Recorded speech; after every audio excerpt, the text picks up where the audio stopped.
Сайн байцгаана уу? Монголын санхүүгийн мэргэжлийн шинжилгээтэй холбооны ээлжид нээлттэй хичээлийг эхлүүлж байна. Хичээл 192. Энэ хичээлээр хөрөнгө оруулалтын төслийн эдийн засгийн үнэлгээ өгөх өгөөжийн дотоод хувийн аргыг үргэлжлүүлэн авч үзнэ. Холбогдох ном болон нийгмийн сүлжээний хаягийг энэ дээр зааж өгсөн. Энэ хичээлийг өмнөх 190-191 дугаар хичээлийн дээр авч үзсэн тоо мэдээллийг ашиглан үргэлжлүүлэн судлах юм. Өмнөх 191 дугаар хичээл дээр өгөөжийн дотоод хувийг 14 хувиар тооцохоор төсөөлж тооцоо хийхэд цэвэр орлогын өнөөгийн үндэс нь анхны хөрөнгө оруулалтаас нэмэх 8082 төгрөгөөр их байсан учраас хоригдуулалтын хувийг өсгөж 15 болгон тооцоо гүйцэтгэлээ. Өгснөгтөнд холбогдох мэдээллийг өмнөх хичээлүүдийг үндэслэн энд оруулж өгсөн.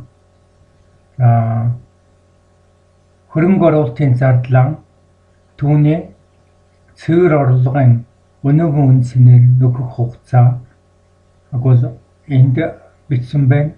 1, 2, 3, 4 жил. Ирээдүйд олох дүн буюу цэвэр орлогын өнөөгийн үндэс нь бол холбогдох жилүүдээр бол энэ зааж өгсөн. Нийт дүн нь бол энэ дээр 1,300,000 төгрөг байна.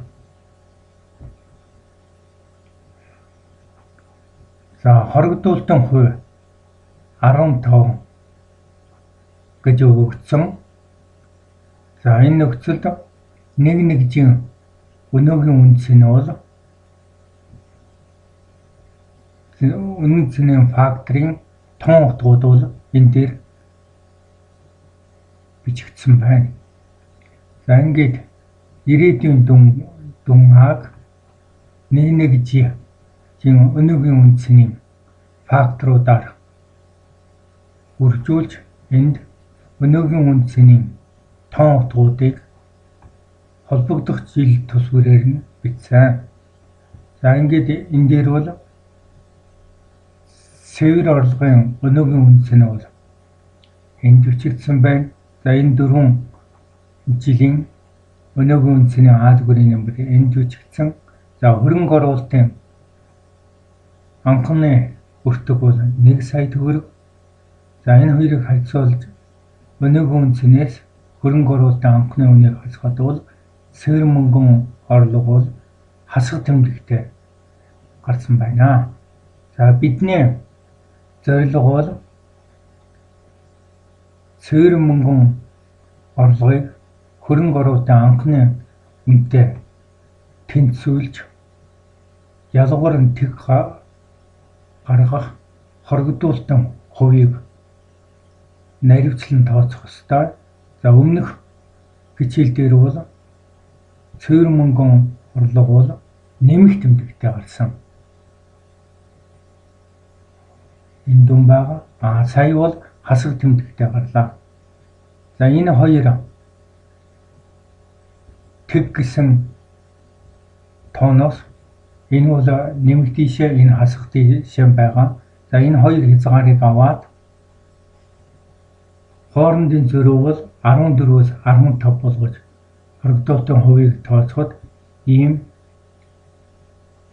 цэвэр мөнгөн орлогын өнөөгийн үндэсний нэмэх болон хасах хязгаарууд өгөгдсөн ба эдгээрийг бол тооцоонд авч яг 14 дээр хэдий хэмжээний хоригдуулалтын хувь нэмэгдэхийг наривчлан тооцлоо.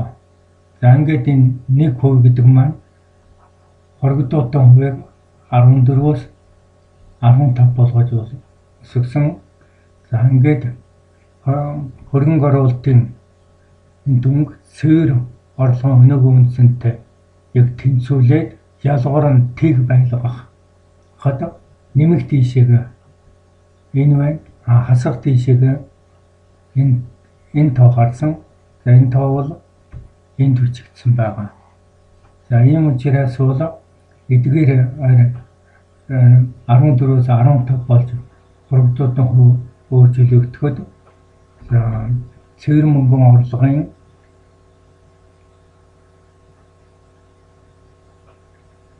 абсолют утга бол нийтдээ 16,414 болж байна. За ингээд энэ дээр бол энэ сүүлчийн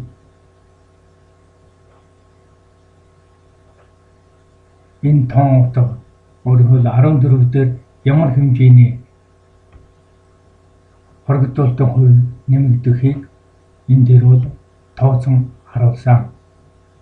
За ингээд энэ нэг пропорц зохиож одоо тооцлоо. За тэгэхэд бол энэ бол тэг үхэл 10,049 25% гэж гарсан. За энэ бол яг